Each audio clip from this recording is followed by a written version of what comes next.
Alors, toujours dans le sujet des interruptions entre la bracha et la mitzvah du titit, si quelqu'un a l'intention toujours de mettre plusieurs titit les uns sur les autres ou l'un après l'autre, et donc il a fait la bracha sur le premier et on a expliqué que ça quitterait sur toute la suite. Si maintenant l'interruption se fait juste par le temps, ça veut dire qu'il n'a pas parlé, il s'est tu, et il y a eu une longue interruption entre le moment où il a enfilé le premier titit, donc il a fait la bracha sur le premier, et le moment où il enfilera le deuxième titit. Puisqu'il n'a pas parlé, ce n'est pas considéré comme une vraie interruption. Donc il est évident que dans ce cas-là, il ne refera pas la bracha. Il est également évident qu'a priori, on n'agira pas de la sorte et qu'on ne prolongera pas le temps entre la première et la deuxième mitzvah, donc entre le premier titit et le deuxième titit. Par contre, si après avoir enfilé le premier titit, il a complètement déconnecté son esprit du deuxième habit, il avait l'intention de le mettre, mais il est complètement passé à autre chose, il a fait dans ce cas-là une vraie interruption et il faudra refaire la bracha. Si au moment où la personne fait la bracha sur le premier habit et qu'à ce moment-là, il n'avait pas du tout l'intention d'avoir un deuxième titit, il voulait en mettre qu'un seul, et pour X raison, il a changé d'avis, il revient sur sa décision et veut maintenant mettre un deuxième titit par-dessus, même si entre la première et la deuxième mitzvah, il n'a pas parlé, il n'a pas eu d'interruption, il n'a rien eu, vraiment il a enchaîné immédiatement. Dans tous les cas, il faudra refaire la bracha. Pourquoi? Parce qu'il n'a pas eu l'intention avec la première bracha de s'acquitter sur le deuxième titit. Donc cette bracha n'a été effective que sur le premier titit. Et donc elle n'existe pas sur le deuxième, et il n'y a plus de rattrapage si ce n'est de refaire la bracha. Donc dans ce cas-là, il reprend une bracha puisque la capacité d'une bracha de s'étendre sur plusieurs mitzvot identiques dépend de notre intention initiale.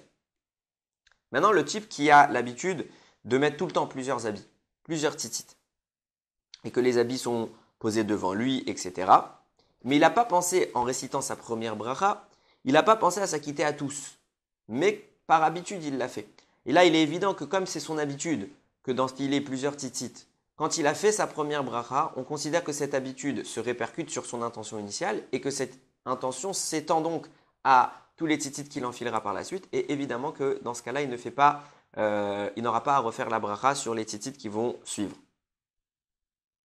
Et même si l'habit n'était pas devant lui, à savoir qu'il avait un seul titit, mais il a l'habitude d'en mettre plusieurs et que par la suite on le lui apporte. Là, dans ce cas-là, c'est une petite discussion entre les chazal. Et puisque c'est une discussion dans ce qu'on appelle comme d'habitude safek bracha, quand on est en doute sur les brachot, donc là, dans ce cas-là, même s'il y a une discussion, on ne refera toujours pas la bracha comme s'il avait déjà été posé. C'est la même halakha pour les deux, pour la simple et bonne raison qu'en cas de doute, on ne refait pas les brachot. Par contre, dans le cas d'une personne qui n'a pas l'habitude de mettre plusieurs titit et que devant lui, il y en avait plusieurs. Lui, quand il a mis son premier titit, il n'a pas réfléchi à la question, il a fait sa bracha stam, comme ça, mais il n'avait pas l'intention ni de s'acquitter ni de pas s'acquitter, il n'a rien dit. Parce que d'habitude, il met pas plusieurs titit. Et maintenant, lui vient l'envie de mettre deux titit. Alors dans ce cas-là, on rentre toujours dans ce qu'on disait que c'est un safek brachot, c'est un doute sur les brachot, et dans ce cas-là encore, il ne fera pas la bracha, même s'il n'a pas eu l'intention de s'acquitter originellement. Dans tous ces cas qu'on évoque actuellement, comme le précise, on voit bien qu'on est dans des doutes. Et les doutes, on essaie de les éviter. Donc l'idéal, quand on est en cas de doute, c'est ce qu'on avait dit précédemment. Donc on fait une vraie interruption. Quand on a un vrai doute, on fait une vraie interruption qui nous permet de changer de sujet. Donc on passe à autre chose, on oublie la mitzvah, on va qu'à nos occupations et on revient après pour la faire. Puisqu'il y a eu une vraie interruption cette fois, alors la bracha pourra être récitée. Baruch Adonai l'olam, amen ve amen.